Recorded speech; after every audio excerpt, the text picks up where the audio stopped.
आप सभी को पंडित सोमदत्त शर्मा का नमस्कार। दोस्तों, जो ऋषि गोत्र होता है उसका भी ऋषि होता है। इस बात को हम कैसे समझेंगे? जैसे वशिष्ठ ऋषि गोत्र है तो उनका भी ऋषि गोत्र होता है कि वशिष्ठ किसकी संतान है। सभी जो ऋषि गोत्र हैं ब्रह्मा की संतान हैं, लेकिन उनके भी पिता होते हैं जो पूर्णतः प्रारंभिक ऋषि हैं। जो ब्रह्मा की संतान हैं वो तो ब्रह्मा की संतान हो गए, उनका जो ऋषि हो गया वह ब्रह्मा है। तत्पश्चात अन्य जो ऋषि गोत्र हैं, हम उनसे जब पूछते हैं कि जी आपका ऋषि गोत्र क्या है, जब वो ऋषि गोत्र बताएंगे तो इससे ये मालूम पड़ता है कि उस ऋषि की क्या विशेषताएं थी। बता दिया कि मेरा ऋषि गोत्र वशिष्ठ है, तो वशिष्ठ जी जो इक्ष्वाकु वंश है, अयोध्या के जो राजा हैं, अन्य जो इक्ष्वाकु कुल के राजा हुए हैं उनके कुल गुरु वशिष्ठ ऋषि हुए हैं। तत्पश्चात भारद्वाज जी हैं, वो किस वंश से हैं और उनकी विशेषता क्या है। कौशिक जी हैं, ये जोता ब्राह्मण हैं, कौशिक के भी ऋषि हैं कि ये किसकी संतान है। इसी प्रकार जब हम कोई ऋषि गोत्र बताते हैं तो उस ऋषि गोत्र का भी ऋषि होता है। ऐसा गोत्र वंशावलियों में लिखा हुआ है। अब किसी ने बोल दिया कि जी मैं अत्रि ऋषि गोत्र का हूँ, तो अत्रि जी का ऋषि कौन है?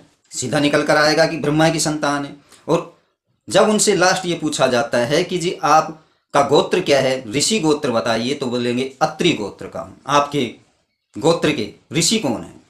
तो देखो, इसमें दो मत होते हैं कि जो उस गोत्र में ऋषि बाद में हुए हैं वो उनका भी नाम बता देते हैं, और जो उससे पहले जो ऋषि हुए हैं उनका भी नाम बता देते हैं कि मैं अत्रि ऋषि की संतान ब्राह्मण हूँ। यहाँ डायरेक्ट निकल जाएगा कि ये ब्रह्मा की संतान है। उसी प्रकार भारद्वाज है, गौतम है, जो कि ब्रह्मा से 8वीं पीढ़ी में हुए हैं। ऋषि गोत्र के ऋषि होते हैं, उनकी विषय में मैं जानकारी दे रहा हूं जो कि व्यक्ति को मालूम होनी चाहिए कि हमारे ऋषि गोत्र का ऋषि कौन है।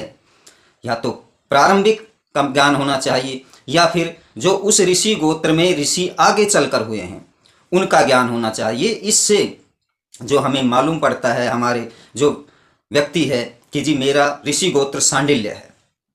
अब सांडिल्य किस ऋषि की संतान है या सांडिल्य में कौन से ऋषि हुए हैं, ये व्यक्ति को जब मालूम होगा कि हमारे इस ऋषि गोत्र में क्या विशेषता है, हमारे ऋषि की कितनी शक्तियां हैं, तो उन्हें ज्ञान होगा और उस ऋषि की जो पावर है, जिसको बोलते हैं शक्ति, वो उस गोत्र पर लागू होगी और उनमें वो शक्तियां आने प्रारंभ होगी। यदि आपने अभी तक हमारे चैनल को सब्सक्राइब नहीं किया है तो सब्सक्राइब करें, लाइक करें, कमेंट करें और जुड़े रहें हमारे साथ इसी प्रकार की जानकारियों के साथ। नमस्कार दोस्तों।